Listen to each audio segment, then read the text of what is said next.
Cemburu dan sakit hati.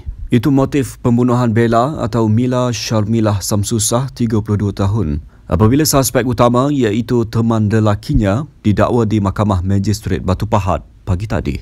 Menurut Ketua Polis Negara Tan Sri Razaruddin Hussein, laporan forensik turut mengesahkan kematian mangsa akibat kesan hentakan di kepala menggunakan objek tumpul. Jelasnya, siasatan menyeluruh akhirnya menemukan rangka manusia tidak sempurna di sebuah rumah terbengkalai di Kampung Batu Tujuh, Tongkang Pecah, Jumaat lalu dan disahkan ia Bella. Dalam pada itu ditanya mengenai dakwaan mangsa mengandung, Tan Sri Razaruddin tidak dapat mengesahkan kerana menunggu laporan bedah siasat yang menyeluruh. Pagi tadi, teman lelaki Bella, Muhammad Haikal Mahfuz, 24 tahun yang juga bekas postman, didakwa mengikut Seksyen 302 Kanun Keseksaan dan mahkamah menetapkan 19 Februari ini bagi sebutan semula kes.